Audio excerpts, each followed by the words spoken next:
Good morning, ladies and gentlemen, and welcome to the Thermo Fisher Scientific 2024 second quarter conference call. If you would like to ask a question, please press star followed by one on your telephone keypad now. If you change your mind, please press star followed by two. I would like to introduce our moderator for the call, Mr. Rafael Tejada, Vice President, Investor Relations. Mr. Tejada, you may begin the call. Good morning, and thank you for joining us.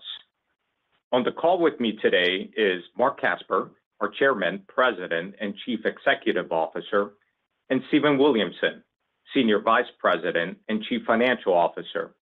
Please note this call is being webcast live and will be archived on the investor section of our website, thermofisher.com, under the heading News, Events, and Presentations until August 7th, 2024. A copy of the press release of our second quarter 2024 earnings is available in the investor section of our website under the heading Financials. So, before we begin, let me briefly cover our safe harbor statement. Various remarks that we may make about the company's future expectations, plans, and prospects constitute forward-looking statements for purposes of the safe harbor provisions under the Private Securities Litigation Reform Act of 1995.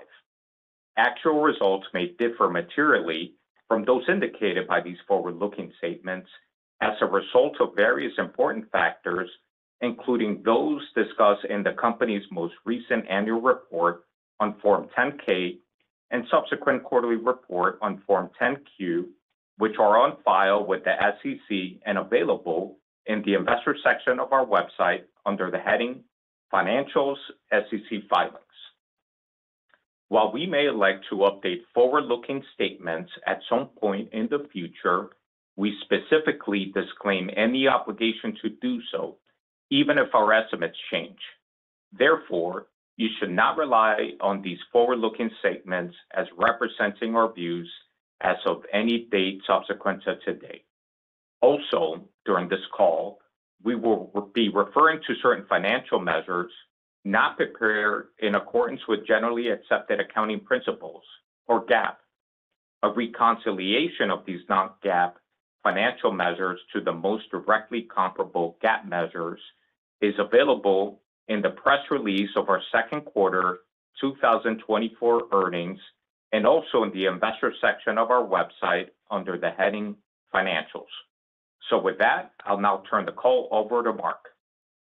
Raf, thank you. Good morning, everyone, and thanks for joining us today for our second quarter call. As you saw in our press release, we had great results for the quarter. We're making excellent progress to deliver differentiated results for the year. I'm proud of our team as they executed at a very high level to enable our customers to make the world healthier, cleaner, and safer.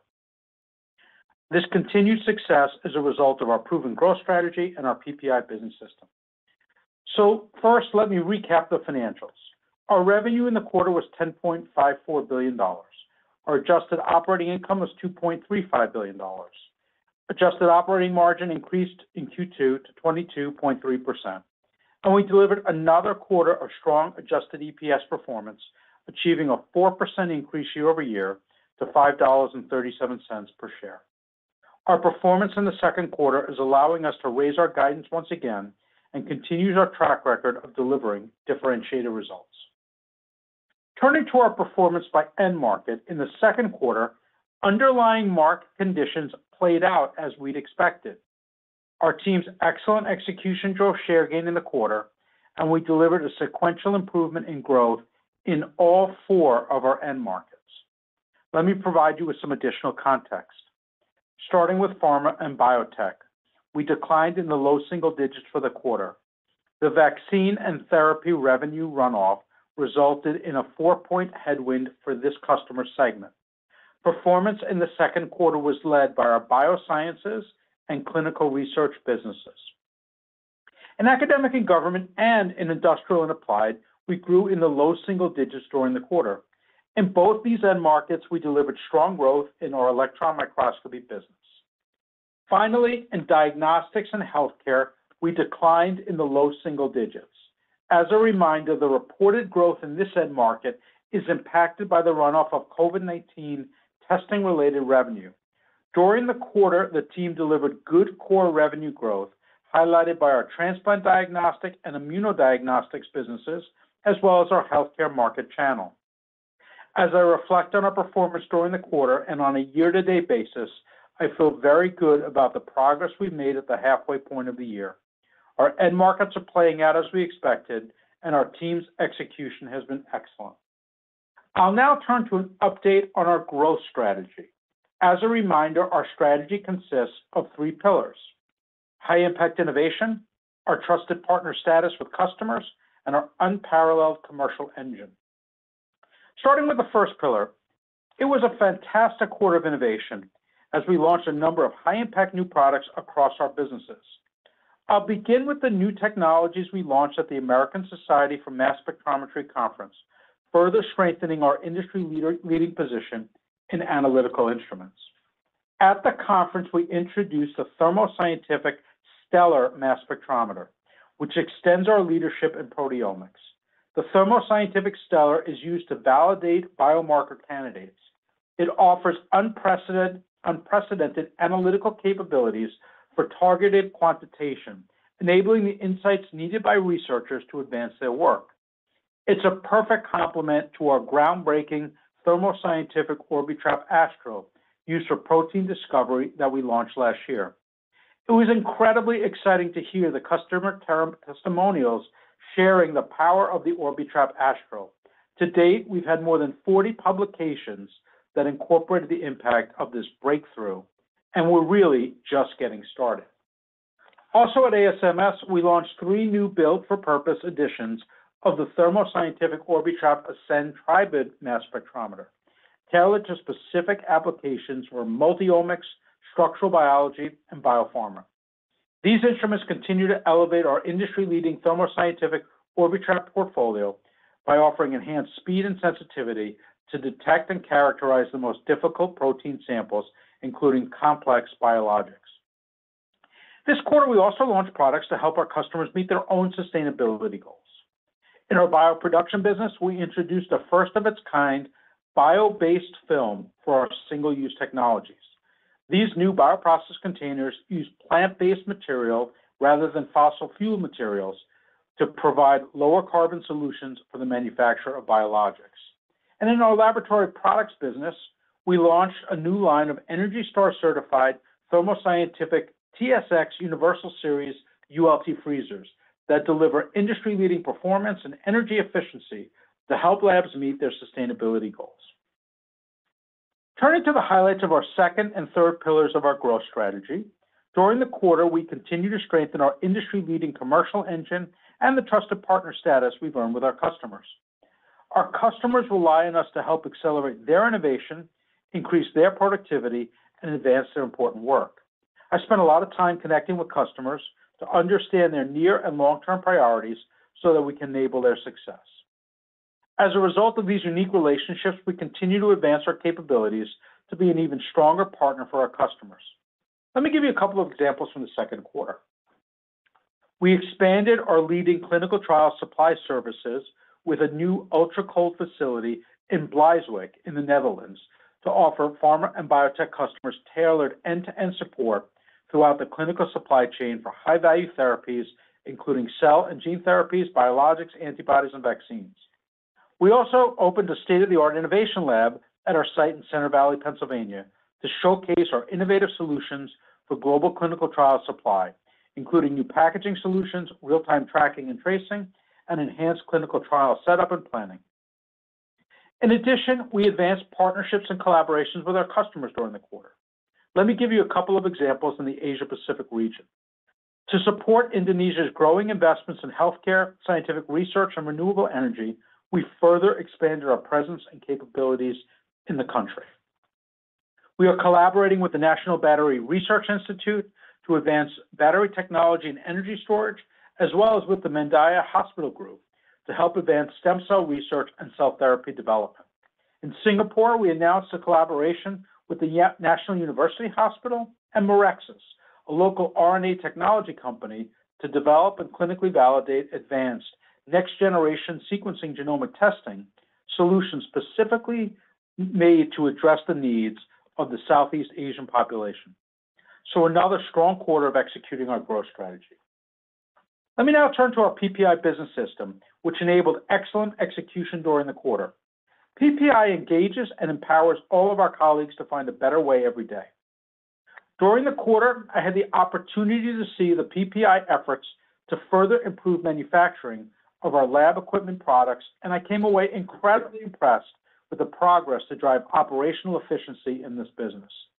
It's also great to see how PPI has been adopted in our clinical research business, where it is driving meaningful improvements in our efficiency and customer allegiance.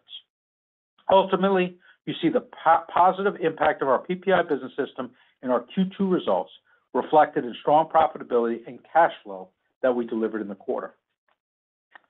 We also advanced our corporate social responsibility priorities during the quarter. As a mission-driven company, we help to make the world a better place by enabling the important work of our customers. We also create a positive impact by supporting our communities and being a good steward of our planet. We continue to make progress on our environmental sustainability roadmap in Q2. As part of our commitment to safeguarding the world's natural resources, we have set targets for 2025, which include zero waste certification for 30 manufacturing and warehouse sites. During the quarter, 3 more of our sites achieved zero waste certification, and we're on track to achieve our goals. You can learn much more about our progress in our 2023 Corporate Social Responsibility Report, which was published during the quarter. The report provides a transparent account of our journey as we fulfill our commitments to society and all of our stakeholders. Let me now give you an update on capital deployment. We continue to successfully execute our disciplined capital deployment strategy, which is a combination of strategic M&A and returning capital to our shareholders. Shortly after the quarter ended, we completed our acquisition of Olink, and it was great to welcome our new colleagues to the company earlier this month. As you know, Olink is a leading provider of next-generation proteomic solutions. The addition of Olink's proven and transformative technology is highly complementary to our industry-leading mass spectrometers. Olink further advances our leadership as it is a great addition to our differentiated protein research ecosystem. Our world-class commercial engine will enable us to bring this technology to scientists around the world. By increasing the use of next-gen proteomics and providing industry-leading data quality at scale, we're in a great position to further enhance the understanding of human biology and meaningfully accelerate scientific breakthroughs. So as I reflect on the quarter, I'm proud of what our team accomplished and grateful to their contributions to our success. Let me now turn to our guidance. Given our strong performance in the second quarter, we're raising our 2024 guidance. We now expect revenue to be in the range of $42.4 billion to $43.3 billion, and adjusted EPS to be in the range of $21.29 to $22.07 per share. Stephen will take you through the details in his remarks. So to summarize our key takeaways from Q2, we delivered another quarter of strong results driven by our proven growth strategy and PPI business system. We continue to enable our customer success, and this reinforces our trusted partner status and industry leadership. Our strong results in Q2 allowed us to raise our guidance again for the year. We're well-positioned to deliver differentiated performance in 2024 as we continue to create value for all of our stakeholders and build an even brighter future for our company. With that, I'll now hand the call over to our CFO, Stephen Williamson. Stephen? Thanks, Mark, and good morning, everyone. I'll take you through an overview of our second quarter results for the total company, then provide color on our 4 business segments, and I'll conclude by providing our updated 2024 guidance.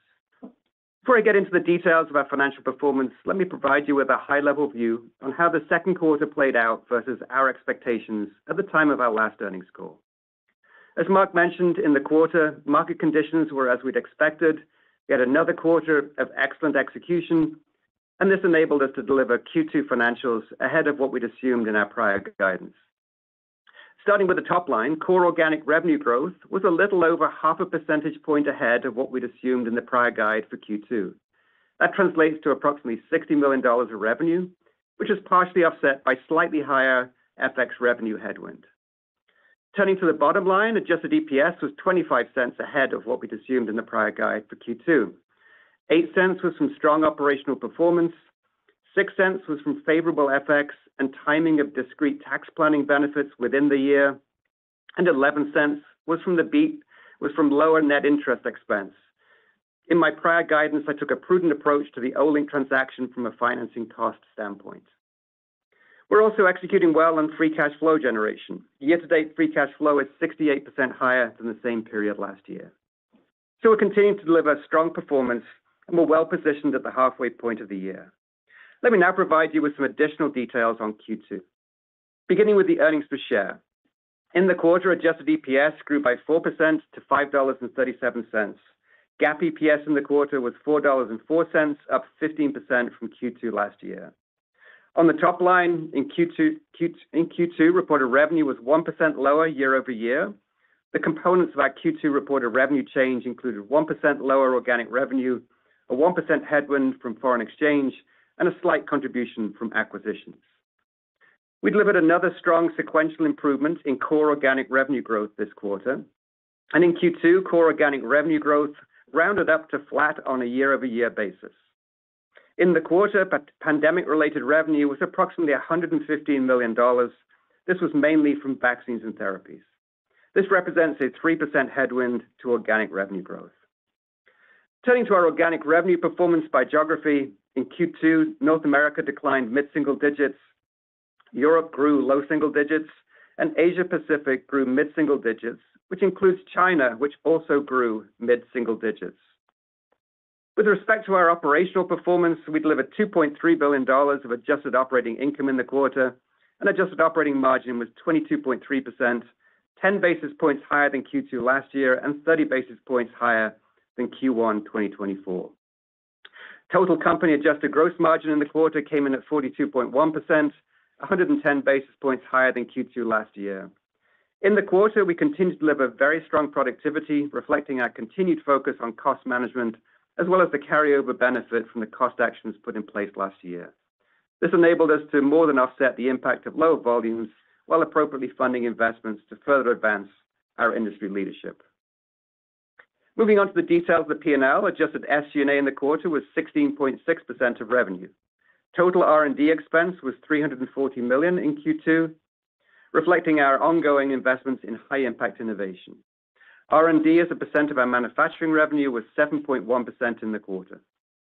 Looking at results below the line, our Q2 net interest expense was $59 million, which is $89 million lower than Q2 2023 due to higher cash and investment balances. Our adjusted tax rate in the quarter was 10%, and average diluted shares were 383 million in Q2, approximately 5 million lower year over year, driven by share repurchases net of option dilution. Turning to free cash flow and the balance sheet, year-to-date cash flow from operations was $3.2 billion. Year-to-date free cash flow was $2.6 billion after investing $630 million of net capital expenditures. We ended the quarter with $8.8 billion in cash and short-term investments and $35.4 billion of total debt. Our leverage ratio at the end of the quarter was 3.3 times gross debt to adjusted EBITDA and 2.5 times on a net debt basis. Including my comments on our total company performance, adjusted ROIC was 11.8%, reflecting the strong returns on investment that we're generating across the company.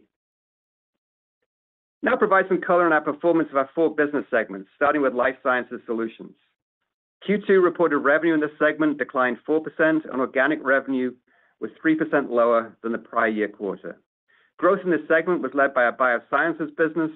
That was more than offset by the impact of the pandemic. Q2 adjusted operating income for Life Sciences Solutions increased 6%, and adjusted operating margin was 36.7%, up 350 basis points versus the prior year quarter. During Q2, we delivered exceptionally strong productivity, which was partially offset by unfavorable volume pull-through. The team continued to do an excellent job to appropriately manage the cost base and deal with the unwind of the pandemic. In the Analytical Instruments segment, reported revenue grew 2%, and organic growth was 3% higher than the prior year quarter. We continue to deliver very strong growth in our electron microscopy business. In this segment, Q2 adjusted operating income increased 1%, and adjusted operating margin was 24.6%, 10 basis points lower year over year. In the quarter, we delivered strong productivity, which is more than offset by unfavorable mix and strategic investments. Turning to Specialty Diagnostics, in Q2, both reported and organic revenue were 1% higher than the prior year quarter. In Q2, we continued to see strong underlying growth in the core, led by our transplant diagnostics and immunodiagnostics businesses, as well as in our healthcare market channel. Q2 adjusted operating income for Specialty Diagnostics increased 1%, and adjusted operating margin was 26.7%, which was flat compared to Q2 2023. During the quarter, we delivered good productivity, which is offset by strategic investments. And finally, in the Laboratory Products and Biopharma Services segment, both reported revenue and organic growth decreased 1% in Q2 versus the prior year quarter. This is driven by the runoff of vaccines and therapies revenue. Growth in this segment in Q2 was led by our clinical research business. Q2 adjusted operating income declined 10%, and adjusted operating margin was 12.9%, which is 120 basis points lower than Q2 2023, flat sequentially to Q1 2024. In the quarter, we delivered strong productivity, which is more than offset by unfavorable volume mix and strategic investments. Turning now to guidance, as Marc outlined, given our strong performance in Q2, we're raising our 2024 full-year guidance. We now expect revenue to be in the range of $42.4 billion-$43.3 billion, and adjusted EPS to be in the range of $21.29-$22.07. The improved revenue guidance does not change the core organic revenue growth rounding for the year, so we still continue to assume core organic revenue growth will be in the range of -1% to +1% for 2024. And we continue to assume that the market declines low single digits this year. Our proven growth strategy and PPI Business System execution will enable us to continue to take share once again. Our 2024 updated guidance range assumes an adjusted operating income margin between 22.5% and 22.8%, slightly higher than the prior guide. Our PPI Business System is continuing to enable excellent execution, manage costs appropriately, and fund the right long-term investments to enable us to further advance our industry leadership. We now expect net interest costs to be in the range of $380 million-$400 million for the year. And the raise to our adjusted EPS guidance range reflects a 15-cent increase on the low end and a 5-cent increase on the high end, which results in an increase in the midpoint by 10 cents. So another strong quarter of execution, enabling an increase in the guidance outlook for the year. We remain really well positioned to continue to deliver differentiated performance. I thought it'd be helpful to remind you of some of the key underlying assumptions behind the guide that remain unchanged from the previous guidance. In 2024, we're assuming just under $100 million of testing revenue and $300 million-$400 million of vaccines and therapies-related revenue. In total, this represents a year-over-year headwind of $1.3 billion-$1.4 billion, or 3% of revenue. We assume that FX will be roughly neutral year-over-year to both revenue and adjusted EPS, and we're assuming that the 3 cents FX adjusted EPS beat that we saw in Q2 is offset for the remainder of the year, leading to no change for the year as a whole for FX versus the prior guidance. We continue to expect adjusted income tax rate will be 10.5% in 2024. And for the year, we're assuming between $1.3 billion and $1.5 billion of net capital expenditures and free cash flow in the range of $6.5 billion to $7 billion. In terms of capital deployment, we're assuming $3 billion of share buybacks, which were already completed in January. We expect to return approximately $600 million of capital to shareholders this year through dividends, and we deployed $3.1 billion to acquire Olink shortly after the Q2 close. Full-year average diluted share count is assumed to be approximately 383 million shares. Finally, I wanted to touch on quarterly phasing to help you with your modeling. Relative to the midpoint of the guide, I recommend modeling Q3 organic revenue growth 1% higher than we delivered in Q2. Also good to model core organic revenue growth in Q3 1% higher than we delivered in Q2. And in terms of adjusted EPS in Q3, I recommend modeling it to be just over 24% of the full year.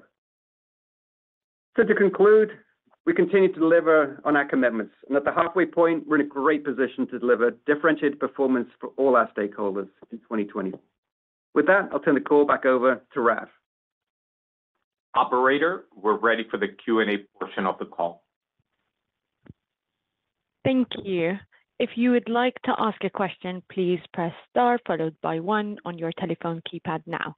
If you change your mind, please press star followed by two. In order to allow everyone in the queue an opportunity to address the Thermo Fisher management team, please limit your time on the call to one question and only one follow-up. If you have additional questions, please return to the queue.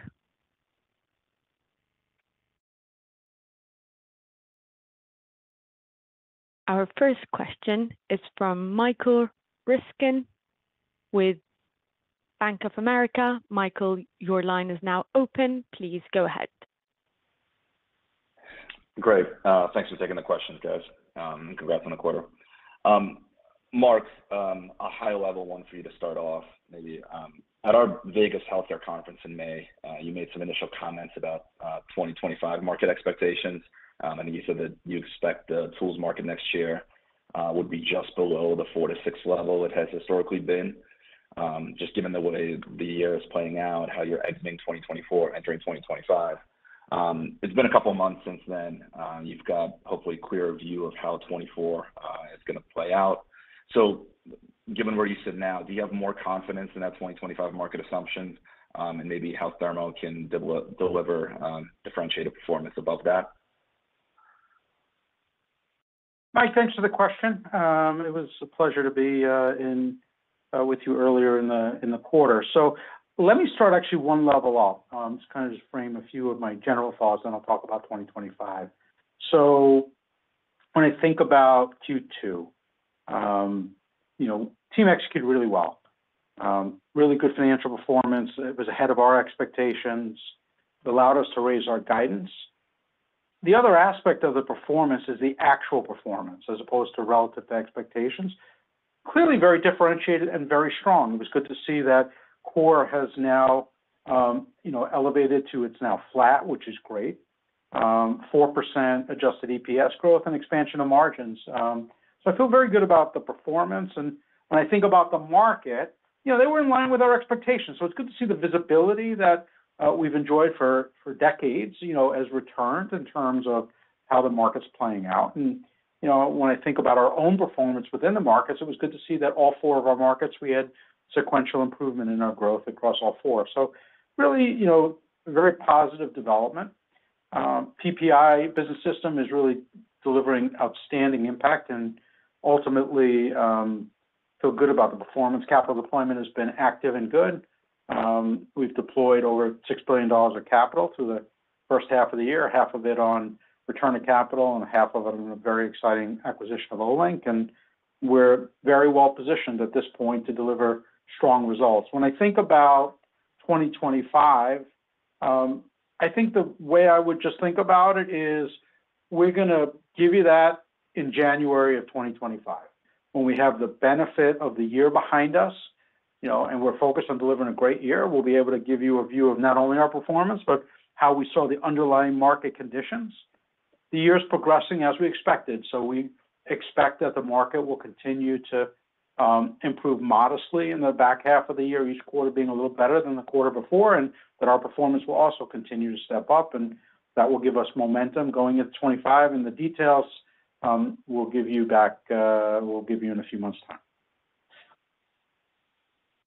Okay, fair enough. And then for my follow-up, I want to focus on China. I think if I heard correctly, you called out that it grew mid-single digits in the quarter. I want to make sure I heard that right. But if so, that's a bit surprising. Anything you can say in terms of what you're seeing there?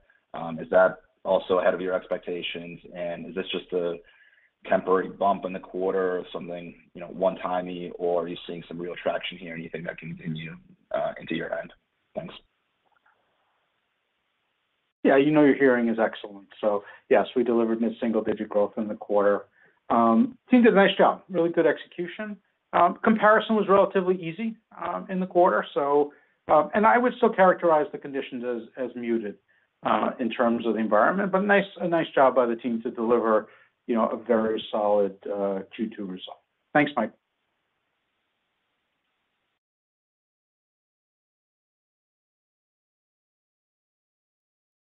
Thank you very much. Our next question is from Jack Meehan Jack, your line is now open. Please go ahead. Thanks. Good morning, guys. Wanted to start by asking about LSS. So this had some nice sequential improvement in the growth rate. I heard biosciences led the growth. Can you talk about the relative improvement you're seeing there, or also genetic sciences and bioprocessing, and any updates on where you think your customers stand in terms of destock? Yeah, Jack, thanks for the question. When I think about probably the most important points on our Life Science Solutions segment, nice to see the growth in our biosciences business. That's, every lab, every day. Really nice adoption in the pharma and biotech segment there. So that was a nice positive development in terms there. And maybe I'll dive a little bit into bioproduction, which is always an area of great interest to our investors. The business is actually progressing really exactly as we expected. Really nice quarter of performance. So when I think about the most salient facts around bioproduction, sequentially, really nice revenue growth in Q2. When I look at orders, we had really nice sequential growth in orders.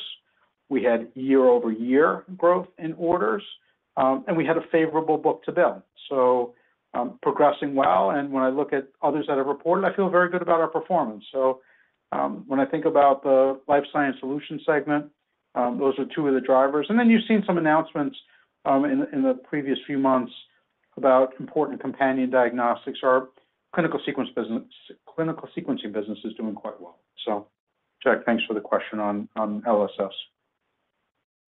Excellent. Okay, and then wanted to rotate to AI. So this also came in a bit better than I was expecting. Can you talk about how the book-to-bill was in the segment in the quarter, and just updates on customer spending patterns? Thanks.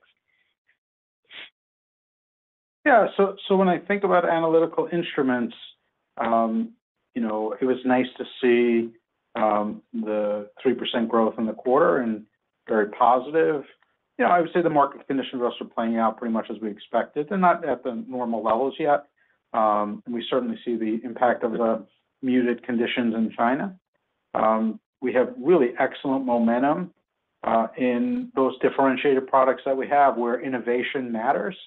On orders as well as on revenue. When you look at electron microscopy, you look at the Orbitrap Astral, just the cutting edge work. You're seeing incredibly strong momentum there. So that's where the highlights are. And I would say in the more routine-ish aspects of the portfolio, you see more muted conditions. Thanks, Jack. Thank you. Our next question is from Rachel Vatnsdal with JP Morgan. Rachel, your line is now open. Please go ahead. Perfect. Hi, good morning, you guys. Thanks so much for taking the questions. I wanted to follow up on some of the China comments. You mentioned that China grew mid-single digits, partly due to the comp there. Can you just walk us through, what are you seeing from China stimulus? We heard that this first tranche of funding was released earlier this quarter. So have you seen any orders related to China stimulus? Do you think that you'll benefit from this first tranche? And then also, have you seen any customers holding back spending related to this stimulus program, kind of getting at this air pocket idea that we've heard some of your peers talk about? Any comments there would be helpful.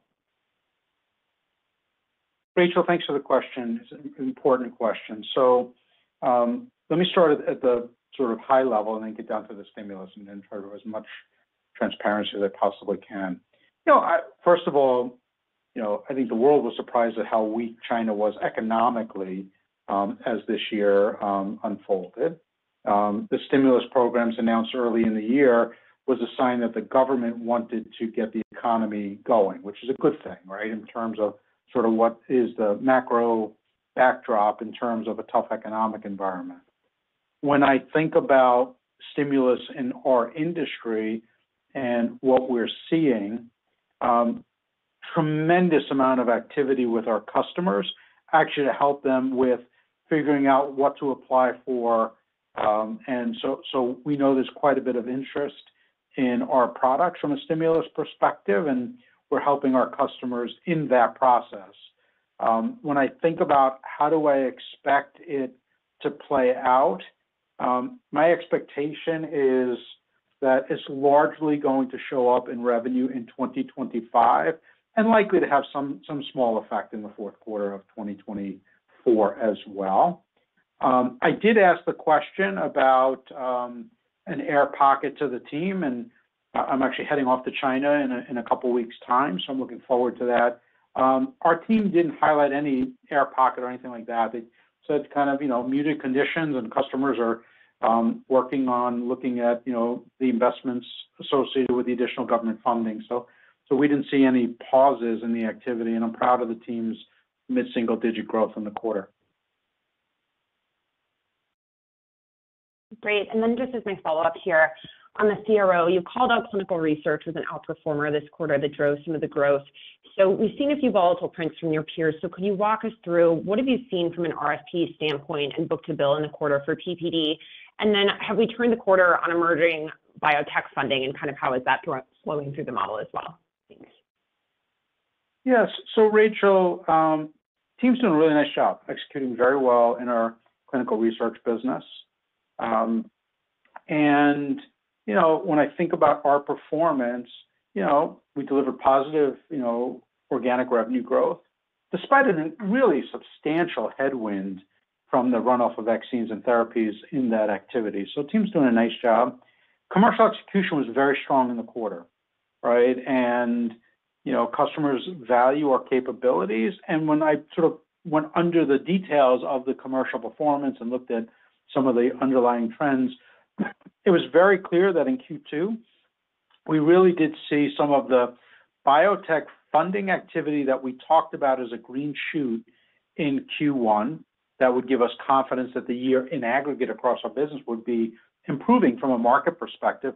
We saw that in Q2 actually translate into an acceleration of authorizations in our biotech customer base, and that really does bode well for that. And as you know well, this business, that really translates more into revenue in 25 and 26 in terms of how long it takes to get the clinical trials up and going. But the authorization momentum, very encouraging in the quarter.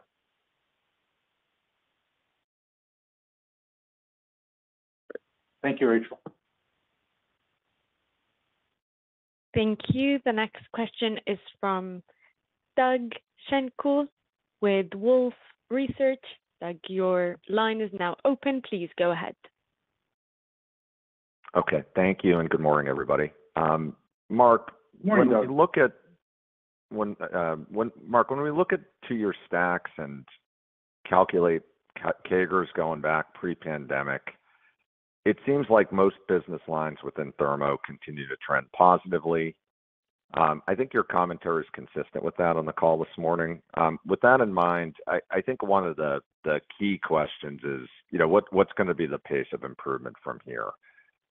So with that in mind, two questions. First, where is the recovery occurring more quickly than you may have expected? Where are things lagging? And I'm kind of thinking about this both in terms of, how you guided for the year, but also just based on what you've seen through previous cycles.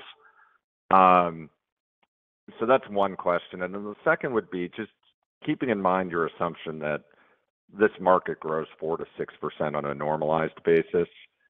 Is it fair to assume that, recognizing you're making progress here, but just seeing what the pacing is it fair to assume that the move back into that range is going to be gradual versus a snapback, and, essentially that this move into the 4 to 6 range is going to take several quarters? Yeah. So Doug, there's a lot in that question. It's a good question. So let me just start with, I think the things that are around the market and our performance that's important to our investors, right? Pre-2023, holding aside some of the amazing market and our performance in the pandemic period, a very predictable, visible market without a lot of volatility and really a great underlying set of growth, right? So there's never debates about market growth sort of pre-pandemic or even in the early parts of the pandemic. So, and then obviously a difficult year for the industry in 2023, you know, comparisons and a lot of other factors related to the pandemic, directly and indirectly. So when I think about what we're seeing in the industry now for 3 quarters in a row, the visibility is pretty good. Like, we have a good feel for what's going on. It's playing out as we expected. There's always things a little better, a little worse. They're all so irrelevant on the, you know, on the margin. They're all in the factor of the aggregate. So I feel very good about the progression. What's embedded in our guidance in the market, right, is that, you know, for the full year, is that it continues to step up a little bit more in Q3 and further in Q4. And when I think about what we've assumed in the market growth, and back in, you know, in the January timeframe when we gave our guidance, as we said, the market was going to be down low single digits. But when you looked at sort of the phasing implied, it probably is flattish, maybe up slightly in the fourth quarter in terms of the market progression. We don't have a perfect crystal ball, but that's sort of what's implied in the math. And so it's progressing well. When I think to, you know, how it's going to progress exactly each quarter thereafter, you know, when we get to January, I'll have a much better feel for it. But I think what's really relevant is, how do I feel about the 4 to 6, right? And I'm looking forward to Investor Day. I feel great about the long-term 4 to 6. That doesn't mean I can predict it to a quarter or the specific year, but when I'm talking a 3 to 5 year time frame, and do I believe that the market growth is going to be 4 to 6? 100% confidence in that. The underlying scientific drivers, they're phenomenal in terms of our industry, what's going on in pipelines, in our customer base, fantastic, right? So I don't lose any sleep over that. And I always question it because it's important. It's not like, you know, I just take it from a dogmatic standpoint, but from a fact and underlying drivers, I feel great about it. And then the other thing that's important to me, important to our 125,000 colleagues, and actually quite important to our investors, is our customers meaningfully choosing us more often than their other choices, and the ability to grow 3% faster than the market, I feel great about. And we have an incredible track record. This quarter, at least looking at what we've seen so far, once again delivered on that. So hopefully that puts it in the context of my enthusiasm, and we'll provide you transparency as the year wraps up to what do we see as a reasonable assumption for the next year. And I think our forecast accuracy is pretty good. Okay. And Mark, if I can ask one more high-level follow-up. You know, over the years in working with you and following Thermo, you know, one of the neat things has been in these tougher periods in the market, you know, Thermo and you specifically have, you know, you've played offense when others have played defense. Recognizing every cycle is difficult and different, you know, I would say the last year and a half has been, you know, maybe tougher than normal even for Thermo. You know, as things start to improve a little bit, but again, it's gradual. Do you feel you're in a position now to maybe get even more aggressive, like you have in previous cycles when it comes to capital deployment, evolving the business, and other initiatives? You know, are you feeling more comfortable, more confident in making those moves that we've seen in prior cycles? Thank you. Doug, thanks for the question. When I think about the company's strategy and the trusted partner status that we've earned with our customers over many, many years, you know, we're able to take a long-term perspective while holding ourselves accountable for delivering excellent short-term results. And I love periods where not everybody's performing at the same level. That creates opportunities. I loved during the fact that the pandemic, we were able to accelerate our investments in innovation. Wow, I mean, I talked probably for 5 of my, 15 minutes today on innovation, and I had to truncate it because the list was so long. It is super cool, and our job is to differentiate our competitive position, deliver superior organic growth to the others, and translate it into great results. And I'm very excited about our ability to continue to do that and further differentiate our industry leadership going forward. So thanks for the question, Doug. Thank you very much. Our next question is from Tycho Peterson. Tycho, your line is now open. Please go ahead. Thanks. Hey, Mark, a question on operating margins, or maybe for Stephen. Lab products and services, obviously you felt the headwinds from the vaccine and therapy roll off, but it was effectively at a 2-year low. So just curious about how you think about margins for lab products going forward. And then as we think about 2025, if PPD and Patheon can grow above the corporate average, do you still have the ability to drive 40 to 50 bips of margin expansion, or potentially could it be higher or lower? Thanks. Tycho, thanks for the questions and good to hear from you again. So in terms of the margin profile in the quarter, we're going through largely the impact of the transition of the vaccine-related capacity and sterile fill finish translating into other modalities. So that's probably the biggest factor that you see there. And I think about the margin profile for our businesses. I feel good about the ability to drive strong margin expansion as as the top line growth comes back and certain parts of our business where we've appropriately adjusted the cost base down, where volumes have come down, and as those volumes come back, we're going to get some good pull through that comes from that. So look forward to giving the details on 25 when we get to the January call. But in terms of the margin profile and kind of the mix of business, I feel good about the ability to expand our margins. Okay. And then one follow-up on CDMO capacity. You doubled fill finish over the last couple of years. Just curious, Mark, how you think about additional capacity expansion, how you think about capacity utilization in the industry, and how actively you may look at some of the capacity that could get freed up from some of the recent M&A or potentially around biosecure in the U.S. Yeah. So Tycho, when I think about our pharma services business and our capacity, where we play, I feel very good about our position. We've had very strong demand for our sterile fill finish capabilities, which is our largest activity, and we're doing well there. We've been expanding the number of lines we have at our sites, and demand has been strong for that. So I feel good about that outlook. In the clinical trials, supplies, which is the other really large portion of our business and where we really have a unparalleled position. I highlighted a couple examples of capabilities we're expanding. Effectively, we make sure that our capacity lines up with our forecasted demand so that it's not really an overcapacity viewpoint. And on the other parts of the business, I feel okay about our position and nothing of note there. So that's pretty positive. And what we're going through right now, as a reminder, is we're transitioning, a lot of the COVID-related activities to the normal therapies, and the team's doing a good job. It certainly impacts our growth in terms of a headwind in 2024, but it becomes better in 25 and 26 as the new therapies and the tech transfers are complete and new lines come on pace. So pretty good times ahead. Thanks. I appreciate the color. Thanks, Tycho. Thank you. Our next question is from Puneet Souda with Leerink Partners. Puneet, your line is now open. Please go ahead.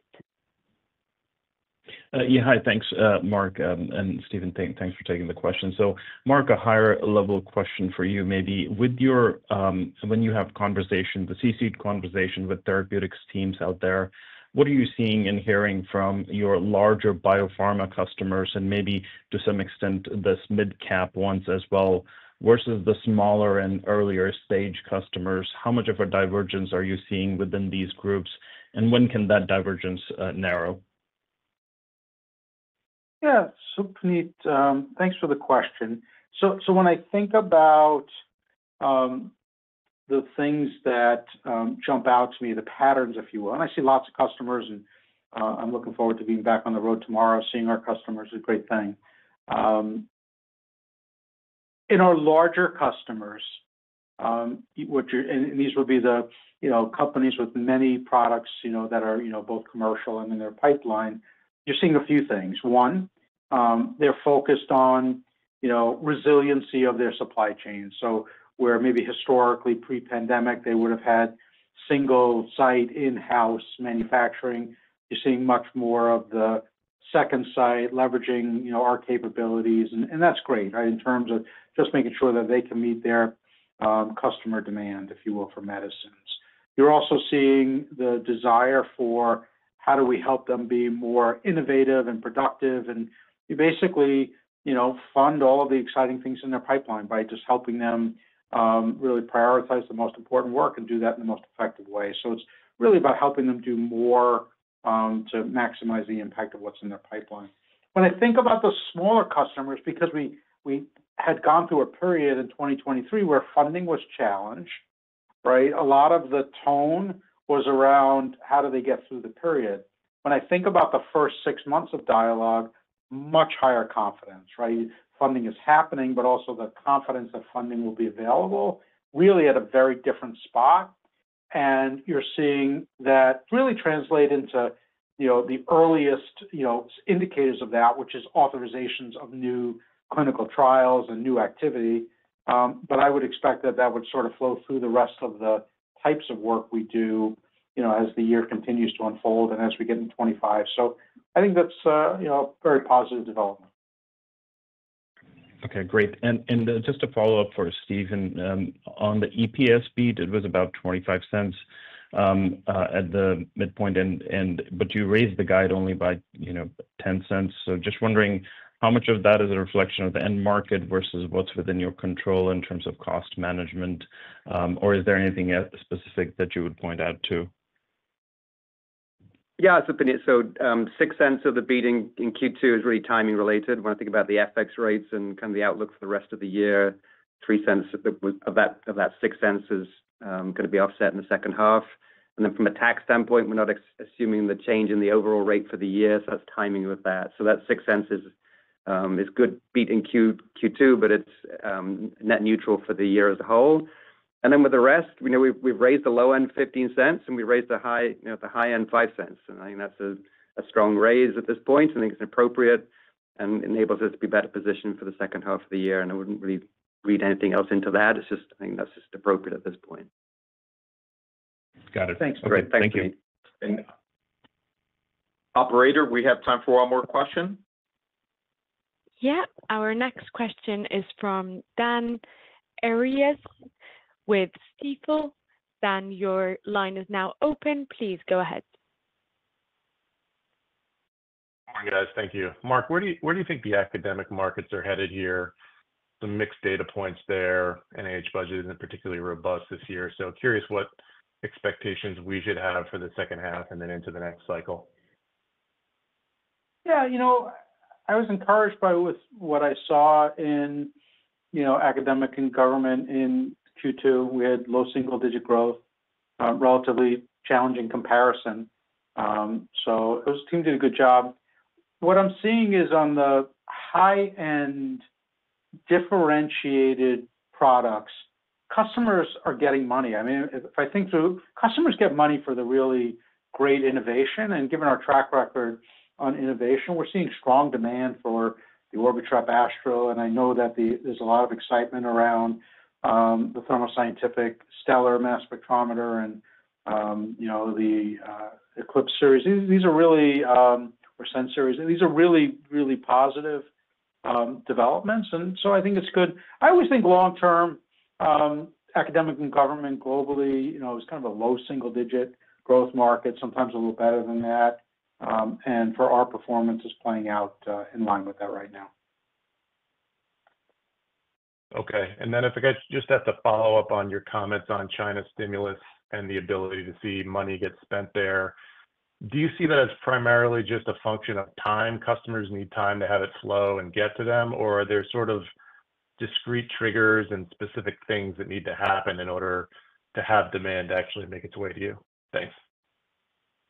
Yeah, I mean, the process is they have to apply, and there's central government funding and matched by their other funding sources, usually provincial or it could be local, depending on the institution. So they're going through that process.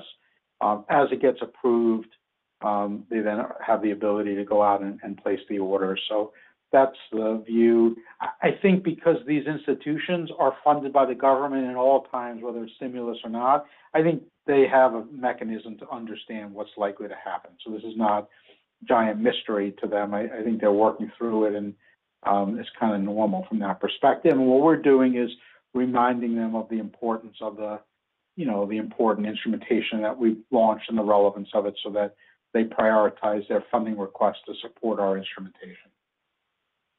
Dan, thanks for the question, and I'll turn to just wrapping up. So thanks everyone for joining us on the call today.